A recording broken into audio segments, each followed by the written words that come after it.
I'm so happy that you are able to join me again for a visit.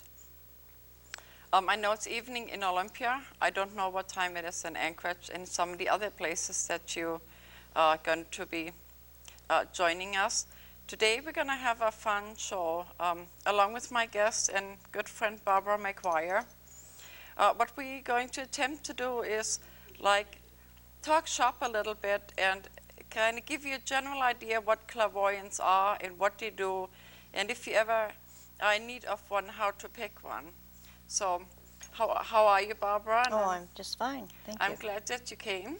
Thank you. Thank you for having me. What I thought we would like to do is, could you kind of tell me how we met? Well, we met through my sister, Spirit. She called me and said that there was someone who was ill who needed my help. And as I was living in Arizona, I flew out. Mm-hmm. And before I got here, however, the lady passed away.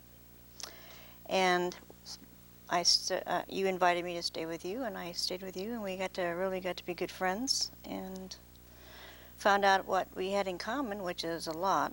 Mm-hmm. And we've been going ever since. We've been going ever since. Mm-hmm. Yes. This show is dedicated to that lady we talked about, Gypsy Mm-hmm. Hurley. She was a wonderful light being. Yes. Sometimes we didn't realize it right away, you know, and then things kind of really fell into place. After that, her name is Gypsy Hurley. And a lot of Olympia people know her and loved her very much. Now, in my case, I was born like that. I got here like that. Mm-hmm. And I consider myself an intuitive. And the topic of the show is a never-ending story. And before this is all done, I believe you can understand why we call it a never-ending story. Absolutely. I come from a long line of gifted people, and so it's just normal, and I didn't think, you know, anything about it. So would you like to share how you came about? Well, I guess I was born that way too. Always kind of had feelings about things, but when you're untrained, you don't understand how to, you know, what's happening to you. So I mostly got into working as a clairvoyant because of things that started happening around the house. And I think when the universe wants you to do something, they say, hey, you know, this is the way you're supposed to do it. So, there were ghosts, and there were people handing me books and to read and things like that that got me very interested in what was going on. And it became just really a fun thing to do.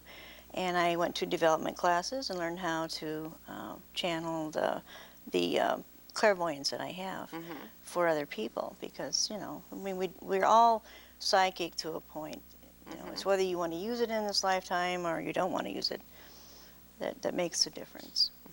I'd like to share a little story with you. Your sister, Spirit Wolf, that we mentioned. Right. Somewhere along the line, she just moved away, you know. And in 1997, I wrote a book called And the Moral of the Story Is. Right. An autobiography of a person of high strangeness. Well, at the time I made the trip, I didn't really know I was going to write this book, but I'm on this trip, and without Spirit Wolf, usually I traveled with her. And I ended up in Salt Lake City at what they call the didgeridoo farm, and I thought that was kind of neat. Well, since I have I really have a love for didgeridoos, we ended up at this place, but the gentleman also made drums. And some of them were tie-dyed, and they were just really beautiful. So eventually I chose to, to buy this drum here. And it was very plain, and he said, well, a lady like you should, you know, have something put on it. And I said, well, eventually I will. Then last year, which is 1998, the first place I ended up at is accidentally at your sister's medicine lodge. And I said, here you go, Spirit Wolf. I brought you my drum to finish. And she did. And so even though she wasn't here, she did manage to finish my drum. And that's that big word that I have problems with, synchronicity. Oh, synchronicity. Okay. Yeah. Yeah. So my whole life is kind of like that. Well, your life is definitely synchronized with things. Definitely. Everything you do, I feel like, you know, you're just there for special reasons. You've been very fortunate that way. Yeah.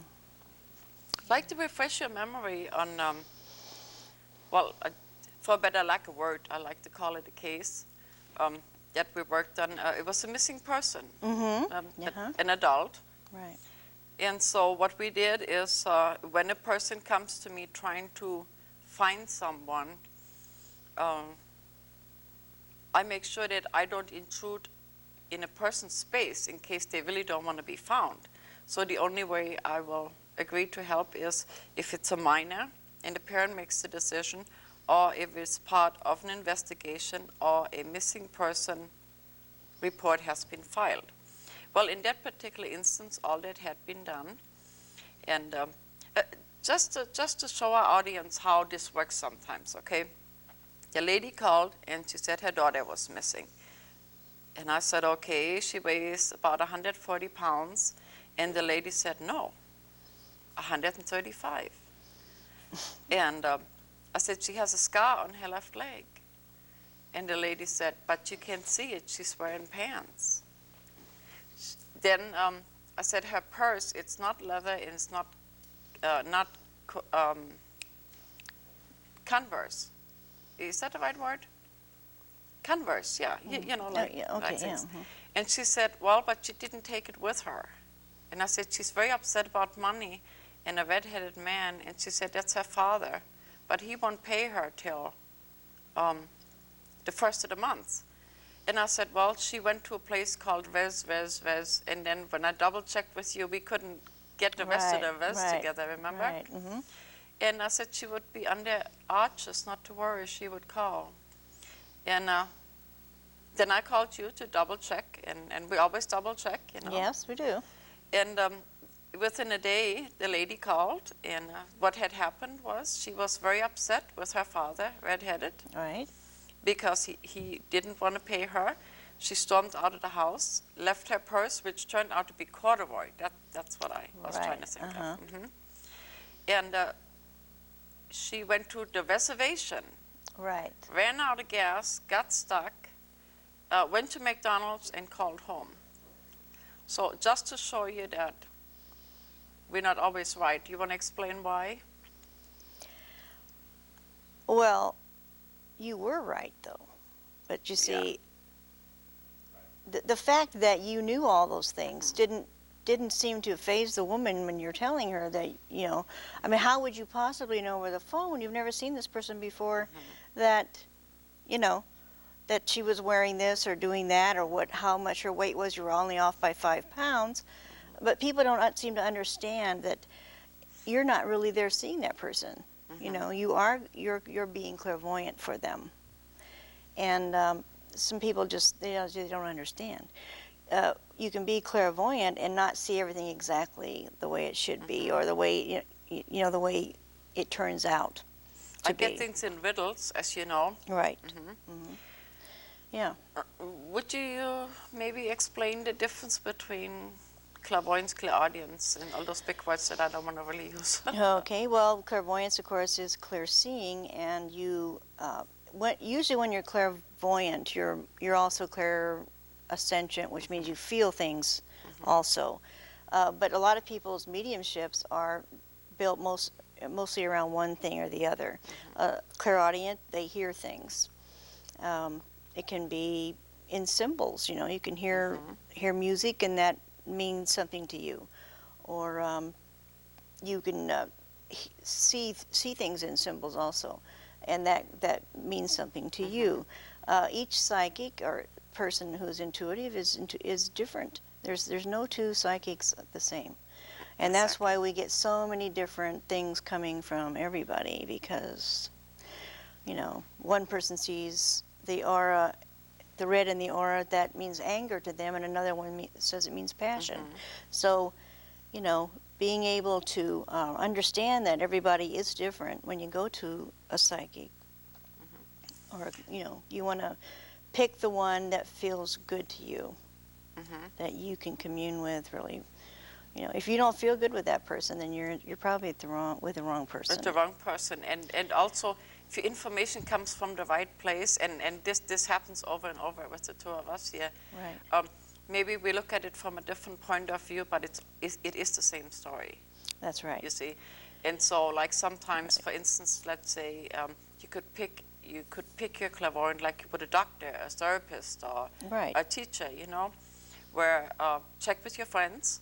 That's word of mouth is probably the best way to get a good psychic, because usually your friends know what you like, or they've gone to a good psychic and they say, well, this person is good. And I've had things like that happen, and the person didn't quite warm up to me. Well, then I'd send them to someone that I felt would be good for them, you know, because you know, there shouldn't be any jealousy in this kind of work. So for argument's sake, let's say that I'm a GP, a general practitioner. Right. And if I run into something I don't know how to interpret anything, I send it to the expert, and so on and so on. And there are wonderful, responsible people out there that can really help. Oh, absolutely. Absolutely. But based on the circumstances at the time, we talked about that. I believe it was this morning. You want to expand on that? I'll have to refresh my memory on this morning. Okay, well, what we was talking about is that when we do try to help people, it is based on the circumstances now, and they have free choices, free will. That's right. And then sometimes they will change things, and the outcome is totally different. That's right. Because you have free will, and that's when you get a reading, doesn't necessarily mean that you are going to follow that reading word for word. You know, you have free will, and a lot of people will deliberately change what they've been told because they want to make sure they have free will. Exactly. And if that happens, well, there's nothing you can do about it. And if you take everything you do seriously to the point where it upsets you if the person doesn't follow your advice, then you're hurting yourself. So what you want to do is you give them the information, they do with it what they feel they want to do with it. You know, and a lot of people, they just want to know what's going to happen tomorrow or the next day. They don't really care what's going to happen in 5 years. You know, they want to know now what's going to happen. Yeah, exactly. So now that we covered that part of it, because it is a never-ending story, we kind of want to tell you what else do we do, and it sort of changes from day to day. Every time we think we know something, then things change, and that's what we call going with the flow. That's right. It goes from one extreme to another. We would actually make a good bartender too, you know. They're really flexible also. Absolutely. Absolutely. And a lot of times a person comes to someone because they need to talk also. And so you become a counselor in many different ways when you're when you're a reader. It's so diverse. I mean, there's so many different things that people do. I mean, some people read cards, some people read rocks, some people, you know, it's just the way they focus their talent on, to bring out their ability. Yeah, it is just a focus, and that's all it's it is. Like, we could all be like you. You could just sit here and start talking, so we could do that. Now let's see, some of the other things is just so much. We do things with UFO abductees. Yes. We do studies of, myself, I don't read very much. How about you? Oh, I read a lot. I enjoy reading. But I'm very picky about what I read. I like to read what I like to read. I don't really want anybody to tell me what to read. You know, and I only read something that totally kind of grabs me. You know, if I really want to read it, then I'll read it. Otherwise, I don't waste my time. So, if you had something to install in the memory of our viewers here, what do you think would be the most important thing you would tell them or caution them against? Well, I would caution anyone against following any kind of advice that doesn't feel right to them. Mm-hmm. I mean, because you know inside of yourself what feels right to you. Mm-hmm. And I always say that if this doesn't feel right, then drop it because it might not be right for you. Don't do something just because you think someone's knows this better than you do, because we're all born with that intuitiveness to know what's good for us and what isn't. Listen to yourself. Now, I'd like to address this day and age, We all go to the supermarket, Safeway or QFC, wherever you choose to go, and here's the tabloids. And even the daily papers now, is doomsday. Everything is doomsday. Right. What I think needs to happen, we need to kind of make people feel more at ease, put them in a good space, because we always want to put you in a good space. Right. So We should go through life with a positive outlook on it, and not think about the things that could happen, because I mean you can walk out in the street and get run over by a truck or something. That's what could happen. I feel that the millennium is not going to be that much different than 1999. I mean, yes, we're having bad weather and all that, but it's just another year. And I believe there's going to be, or is already, somewhat of a dimensional change. Would you like to explain dimensions? Well, that's a really hard one to explain, but there are the dimensional portals, if you want to call them that, are becoming so obvious that even the scientists are saying, well, I think there's other dimensions out there. So this is something I feel that intuitive people have known for many years, that there's other dimensions.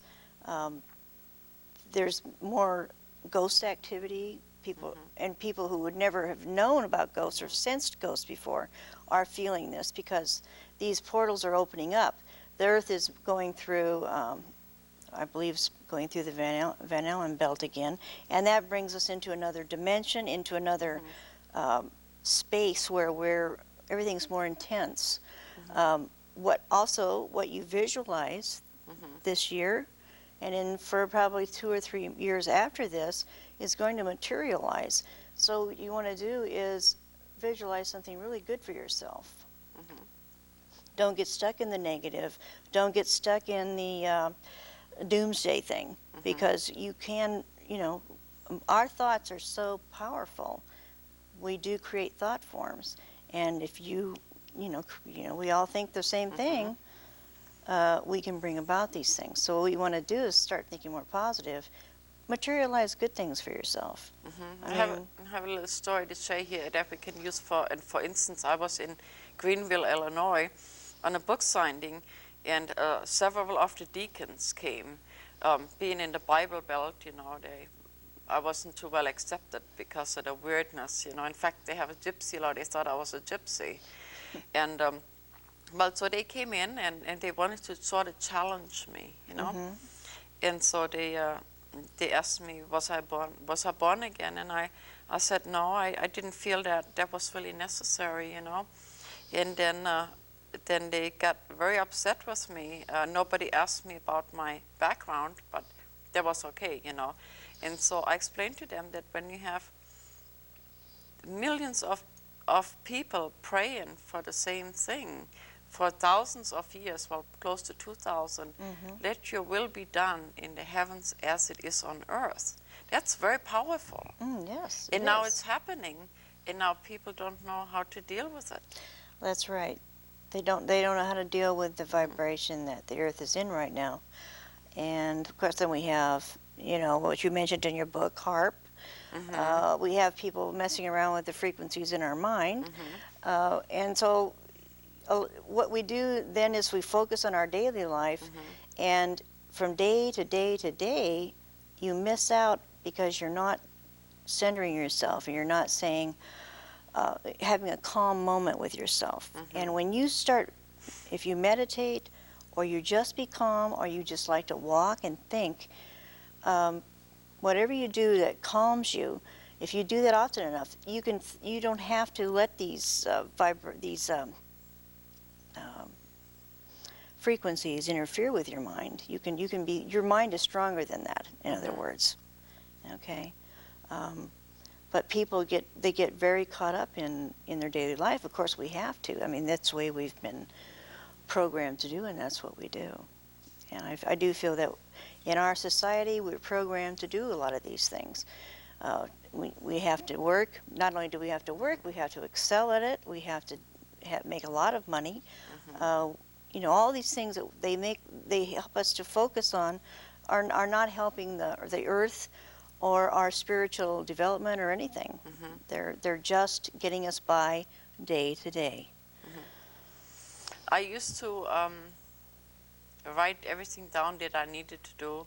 At one time, I was a perfectionist, and then my psyche kind of went on its own there for a minute or two. We can talk about that another time and not mention it in the book. But the thing is here where in order for me to get everything done, I would make notes, you know. And then one of my friends gave me a paper that said things I have to do today, and I marked this off and this off. And before the day was out, I was so stressed, you know. Yeah. And I don't do that anymore. Now I get up and I say, thank you. You know, gee, I woke up. And at the end of the night, I call my girlfriend in Anchorage, and we talk out what we did all day long, and we go backwards. And do you know, it's just, I'm just in awe, all the things that I'm getting done. Without Actually, the list, a lot more right? than if I had just written it all down That's and right. said, I got to do this and this. That's and, right. And we just got to cut down on the stress. So. That's right. Well, yes. You know, I had a friend who passed away last year that she had to have a list. And when she was no longer able to go out and fulfill her list, she just decided she didn't want to be here anymore. Now, that's taking things just a little too far, you know, as far as I'm concerned. We need to be able to relax and get the stress off of us. It'll make the world a lot better, a lot more comfortable. And if each person would do it, you know, we would have a really lovely place to live in here. And also, there's a lot of ego. There's a lot of competitiveness, unfortunately. We all have one creator. We all equally important. A lady called me a few days ago, and she was somewhat unhappy because she thought that things wasn't moving fast enough for her. And I said, well, what do you mean by not moving fast enough for you? You got a job, you have a husband, you have children. She says, well, I just don't feel I'm doing things, you know. So I pointed out to her that each time she says something nice to a person or recommends something cheerful or positive to a person, you're putting a seed there, you know. So she started laughing. She said, so I'm Johnny Appleseed now. Was that his name? Johnny Appleseed? And I said, yeah, you just keep putting those seeds in the ground. And pretty soon we're going to graduate you to smaller trees, you know.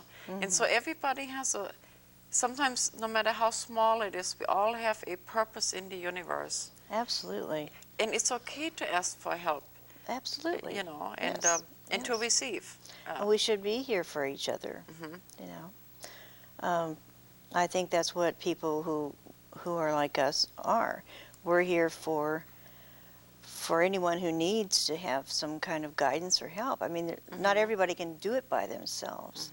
You know, you have to have someone who's there willing to help you along the way a little bit. And a lot of times once something is pointed out, they go, oh, why didn't I think of that? And it's so simple, you know. Life shouldn't be so hard. It should be pretty simple. We've done it before. Yeah. What I found is that when we talk to people, telling them is one stage, comprehending it is another stage, and then doing it is a third. And so when people come to see us, or anybody for that matter, and then you ask, you know, do you know what I mean? And they say yes, and sometimes I make the mistake to take their word for it. But it's just like when you go to the doctor, you know. You know why you're going, and then when you get there, he flips it on you, and then he gives you all these big words, and you don't know what he said. And when you get home, you say, gee, Now, what is it that he said? So it's important that on our part, in a loving way, that we speak English. That's right.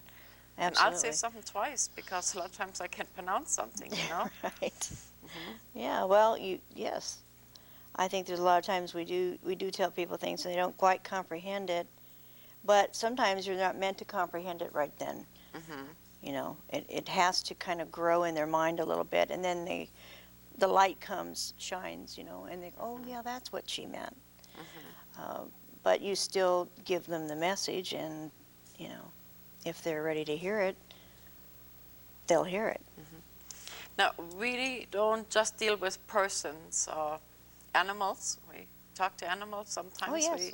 We telepathic. We talk to rocks. We'll talk to anybody that needs to talk to us. But we do universal things also. Right. Um, Well, yeah, the universal things are when our mind, we work with a lot of other people in the meditative state, or we connect with people, and that again is a lot of synchronicity also. Exactly. A lot of times you'll be meditating and you're meditating on a certain thing, and then before you know it, you meet a person who's of like mind, and then you can, share what you have, inside yourself. So yeah, we do a lot of different things with our mediumships or our intuitiveness, whatever you want to call it. Now, yeah, we was up in Seattle at Cheese. I was ordained, and so was your sister. And I'm not sure, but I believe I tripped or something. We wanted to go out, and I had to have a cigarette. And that was our first UFO encounter together. Do you remember that? Yes, I do. Yeah. Well, I also remember when they were showing us the pyramids in. Oh, We at the kept, slideshow. yes, with the slideshow, we kept asking them, well, what are all those saucers doing there? Yeah. Well, they hadn't even been aware that there were saucers there. But there were a lot of UFOs there when they were going through that, and I think it was some ritual thing that was happening. Yeah, from the Mayan Mayans. slideshows. Right. Yeah, that's right. I forgot about that. Yeah. But we pointed it out.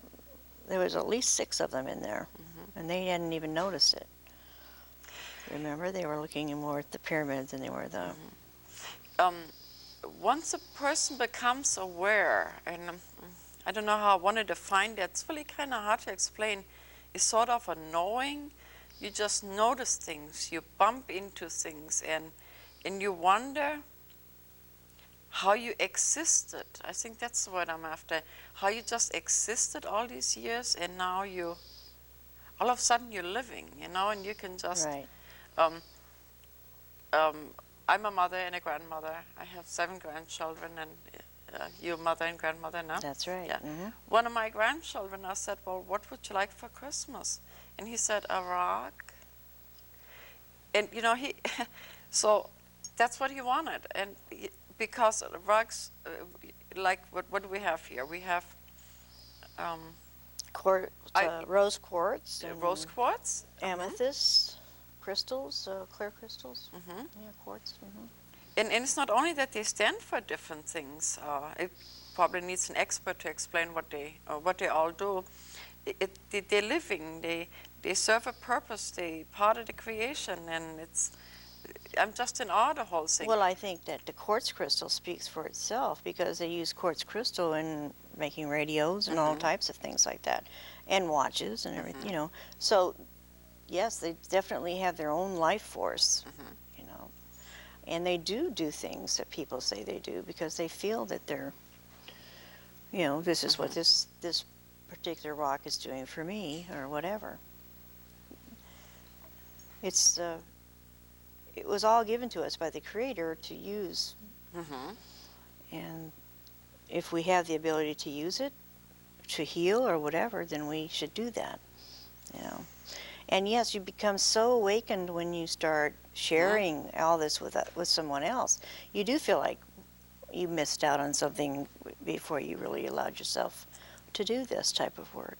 Yeah, we can really get excited. That's why I use the yeah. example of the little boy, We can just get excited over a rock that any other time people just, what is Would it? It's walk just a over rock. it, or yeah. Now, Right. now in the front there is a meteorite. Now that's a horse of another Yeah, of absolutely. another color, Right.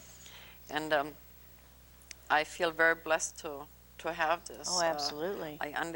The person that gave me this, I- what a gift that was, and I understand some of the other pieces are at the Smithsonian, and it's very heavy. Yeah, it's very heavy, and to just imagine that this piece came from maybe another system, another Absolutely. Well, who star, knows how and far it traveled before it got here? yeah, Yeah. in the stories it could probably tell if it could talk, Oh, yeah. Well, I'm sure somebody could tune into could it. talk to it. Which is possible. Also, animals. I recall an incident where 3, 4 years ago, maybe, a lot of roadkill. Everywhere we went was roadkill, and so we did we did a drumming for the We animals. drummed for the animals and tried to send out protectors for them to guide them away from the highways. And it seemed to work because we certainly didn't see as many as we had before. You can do all those things. I mean, we limit ourselves so much because we think, well, I can't do that. If don't say things like that to yourself. You can do anything. We were created by a creator that gave us everything. And so we can do all these things. We just limit ourselves. We're told we can't do it when we're children, and we grow up with that feeling that we can't do it. But you can. You can talk to animals, you can heal animals, you can call in things, you can change the weather, you can Now that I've seen last year, 1998, on my trip I ran into 4 tornadoes, one flood, and a forest fire. And the last tornado we was in, we did a little drumming, and it split up. Now I would like to think that we helped a little bit because it was really scary. Yes, well, you might have done that. Oh, didn't hit you though, see? So that's something was Yeah. probably protecting you, Yeah, you know. it was pretty Yeah, close. We was absolutely. right in line of fire, and it took part of the RV off in the back, so it was very forceful Well, and very powerful. we used to do that in class. We would try to make clouds come and dissipate and things like that. And it's just exercise that you do with your third sense or your sixth sense. And so uh, you get to the point where you just feel confident with that, you know. Just like when you're going to go to the supermarket or the mall and you want a parking spot up close. Oh yeah, You ask before you get there for there to be a parking place for you, and 9 times out of 10 there is, yeah. you know. But also, along with that asking, there has to be a confidence that it's going to happen for you, you know. And in exchange, something That's right. to be willing to give something in exchange, no matter how small it is. Right. You know. A thank you is good Hmm. when you've received it, um, because there are forces at work there that you really don't comprehend, but you believe in them, and they help you, you know. I saw Dr. Doolittle, Eddie Murphy's Dr. Doolittle the other day, and have you seen it? No, I haven't seen it. Okay, well, let me recap for you what it was all about. It's a remake of the original Dr. Doolittle, which I'm sure everybody's seen. And it started out that when he was small, he talked to the animals. And then, of course, the parents, with their line of thinking, they got angry at him. And I guess they smacked him around a couple of times. And then they thought he was demonized and exorcised demons out. And since we have done that, we know that's not what happens when the animals talk to you. And then he just kind of filed it away, and as he became older, they started talking again. And it didn't fit into his lifestyle and got really crazy. It's a really good movie, for the whole family. And that kind of takes us to the children, to the new children. We have wonderful, exceptional new children coming into the earth plane now. And I shudder if I hear anybody say, you can't do that, or that's not true, or that's not real, because they know better anyway. They're probably not going to believe you. The children coming in now, what we did when we were little, we were told, you know, so we believed what we were told. But these kids are coming in with a much better knowing and bigger knowing than we did.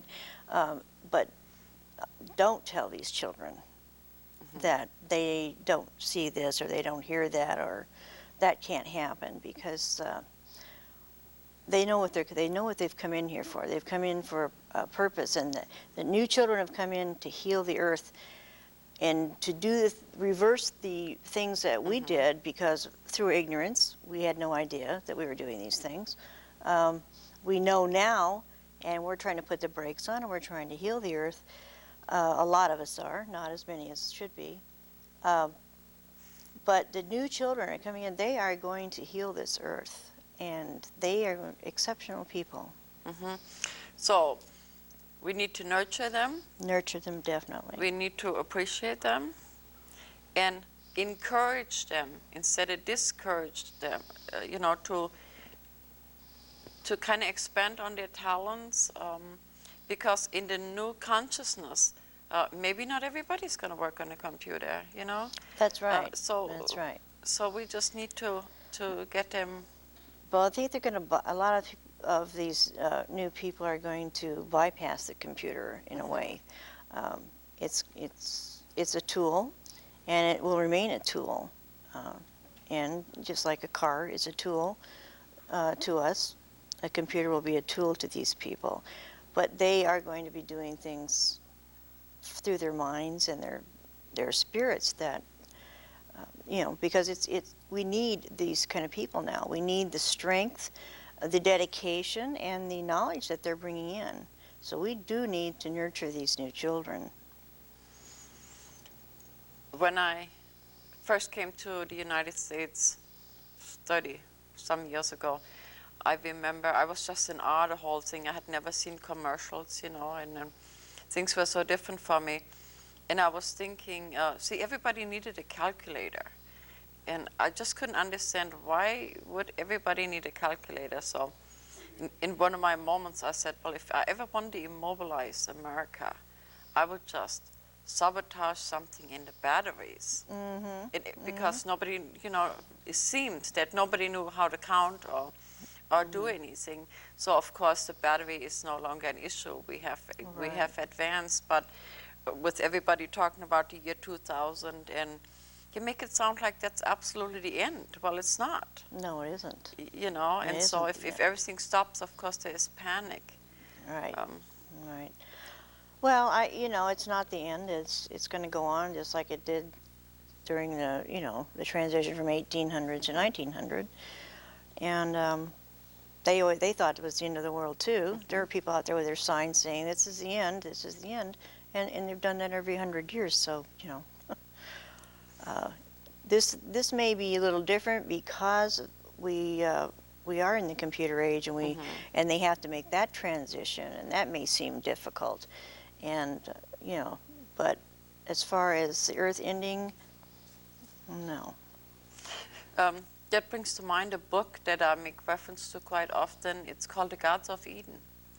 I believe a man named Richard Baimler wrote it, and you can get it at any bookstore, you know. Right.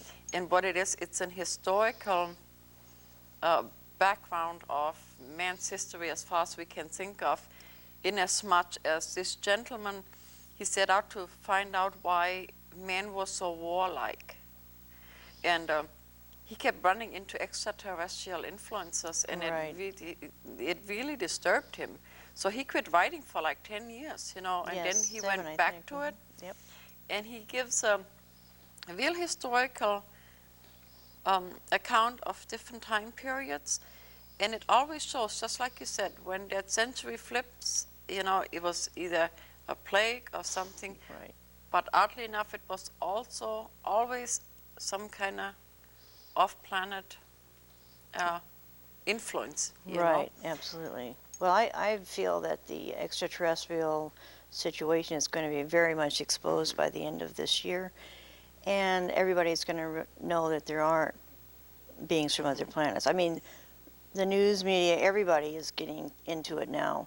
And when they start allowing them to say things that they didn't allow them to say, you know that it's coming up pretty close. And I feel that we've had treaties with these ETs for a long time. I think our treaties are up, and they're saying, okay, there's too many of us, you can't hide us, we're not signing any more treaties until you let everybody know who's here. Getting back to that book for a minute, I have a first edition, and the first edition had angels on it, the hardbound copy, and the paperback. Doesn't have that. No, it has UFOs on it. Right. Same book, Right. same story, just adjusted to the times. That's I right. believe.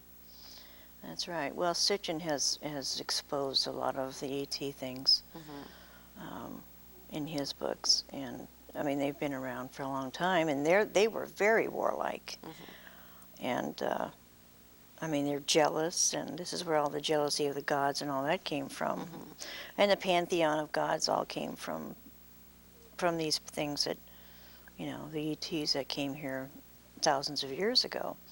So we have emulated them, just like a child tries to make angel wings out of cardboard. We've tried to do emulate them with things that we've made. The Egyptian headdresses and things like that. Those all come from what they saw these extraterrestrials wearing. So they emulated it. They thought they were gods, so they felt, well, if they did this, they would be gods too. So, I mean, it all comes from the same thing. I was fortunate enough to be able to spend some time at the Hopi Reservation, and Yes. just really, really wonderful. In my opinion, the all-star people, actually. Oh, yes. Well, they are. And when you go there, it's like you're stepping back in time like 300 years, and the Kachinas are just everywhere, and so a lot of cultures of the earth teach the same things. The Egyptian also acknowledge extraterrestrials to this day, Absolutely. And they're starting to even bring it out in the archaeology now. And I guess in March they're going to show what was in the hidden room in the big pyramid, and they're starting to talk about extraterrestrials. So I guess it's to the point where they can't hide it. I mean, they have to admit that something's going on. And that's great, because it's time they treated us as adults instead of children. And now I want to make a point here. It's like, it's not so much that, like clairvoyance, back to the theme of the show, okay? Right. We don't limit ourselves to anything. We acknowledge extraterrestrials, because any terrestrial is earthly, extraterrestrial is non-earthly. That's right. Not of this and celestial world. is heavenly bodies. So, but we can tell the difference between demons. So not everything we see is extraterrestrial. So we just Right. A lot of what people see, especially if it's frightening to them, is thought forms that people have. Exactly. Now I myself and other people, that I know, doing some of the abductions, all of a sudden it's like they act like shapeshifters. And a shapeshifter is a person or a being that takes on the shape of another person or another thing to be less threatening. And I feel that a lot of some of the extraterrestrials are really shapeshifters to make it less less threatening. Some of them are. Yeah. I'm sure. I met an immortal once, and I was very taken with him. He was. I looked in his eyes, and I zoomed at least 500 years into there, looking into his eyes, because he's been around for a very long time. So there's people who have that under control. They don't have to die. They can live, as long as they want to. Um, they learn needs from these things probably from extraterrestrials and things like that. So, I mean, there's things out there that you wouldn't even you just don't know because you've never let yourself explore it. I just remembered something else we did together. If we can just kind of, Okay. if you remember it, you could recap that. Do you remember I had a call from Sacramento and a man was possessed and he asked us to come and help him? Mm-hmm. We went to Seattle. I just remember that. We haven't talked about that in years. We went to Seattle to pick him up, to help him, and he wasn't allowed to come. He couldn't get on that airplane. Do you remember that? Right, I do remember that. Yeah. I think the point I'm trying to make is when we are asked to help, whether it's verbally by the person or by universe, and it's just sending us somewhere, we don't really know what we're going to run into. We just have to know that we are protected, we are workers of light, and all we have to do is show up, and universe is really going to do the rest for you. Absolutely. Absolutely. Well, you can't take fears with you when you do something anyway. There really isn't anything that I'm fearful of, especially when I'm working. Yeah, you can't take fears into a situation with you like that. No, when we're called to do something and we accept it, we go to do it. He's the one that didn't show up. Yeah, but, we did. But he tried. I know he did. He tried. I know. But he was just prevented by whatever Right. had Absolutely. taken over. So I guess visits with us, whether it's professionally or just talking, that should always be pleasant. Would you agree? Oh, absolutely. Yeah. Yeah. Oh, yeah. I don't think anybody has more fun or enjoys things more than people who are of like mind. I mean, we just click. We do appreciate life. We do appreciate it. Yes. We really do appreciate life. Yeah. I don't have a fear of death, but that doesn't mean I want to go out and die tomorrow either. Exactly. I want to live my life, what I came here to do, fulfill that, and then happily go on my way. And I think that's one of the big things about being a clairvoyant. Back to your sister, Spirit Wolf, she was present when Gypsy Hurley, that we talked about earlier, when she made the transition. We were her death walker. That means that in spirit we go with her to the light, and we walked her home. And there's a real story that we verified, by the way. There were eagles, 9 eagles at the hospital. It took 2 years to get to the bottom of it, but there was eagles on the 3rd floor, and then they moved to the 9th floor. Someone called the paper, and they came out to film it, but it was dark, so it was distorted. And then we found out that a lady in Nisqually, when she was ready to make her transition, they came and escorted her also. So there's just wonderful things connected with life and death. Well, we have many helpers in many different situations, and accept what's there for you. If someone's something or someone's trying to help you, especially at that time. Because I used to work with a lot of hospice people, and I don't think I saw one person pass away who did not have a smile on their face. But we gave them permission. That's the other thing. It's very important to give permission so we can have new beginnings, and we do miss them, Oh, absolutely. And well, I hope we've kind of shown, some of the things that we do, because you can't really wrap it in a box and say, well, this is what I do. People say, what do you do? Well, how should I know? Let's hear what you got. Many things we do. Many things. A never-ending story, Absolutely. Every time we feel, I made a statement with my friend Jim Clarkston.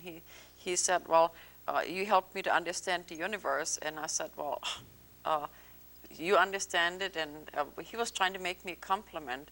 And then it almost sounded like I didn't know what I was doing. But the whole thing is, every time you think you comprehend it all, here's the next thing and the next thing. And So Well, life would be awfully boring if we didn't learn something new, you know, and experience new things. and then we go to the next place and have to do it all over. That's right. Yeah, so life is grand, and again, you know, just make sure you don't discourage the children. They Oh, are no. just so beautiful. They are They're just so wonderful. beautiful. They're just so beautiful. Wonderful gift. Yes. So you have a grandson? Yes, I do. Is he active yet? Oh, yes, he is actually. He's always been kind of active about things. I have a granddaughter also. And yeah, they're very intelligent, gifted children, you know. Yeah, very beautiful. And I found in my travels that people of like mind, they're all in sync.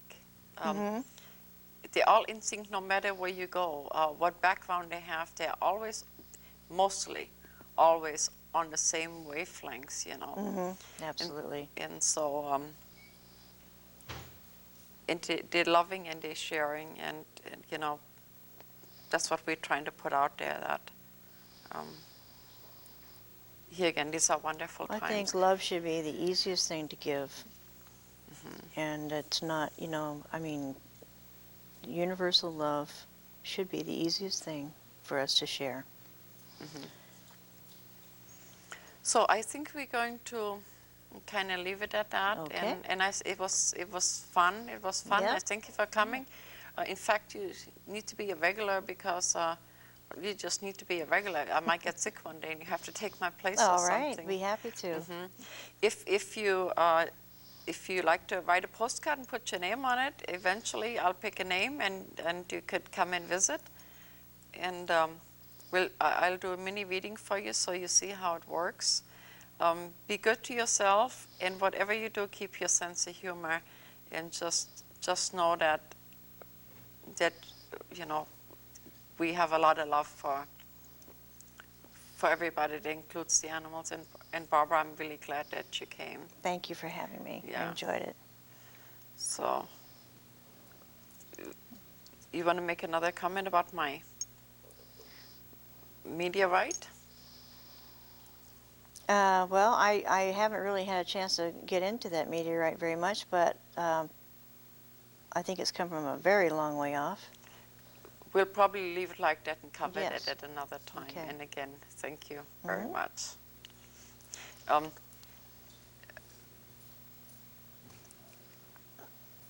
I can't say that word. Subject. Can you have subject? Oh, Yes, subject.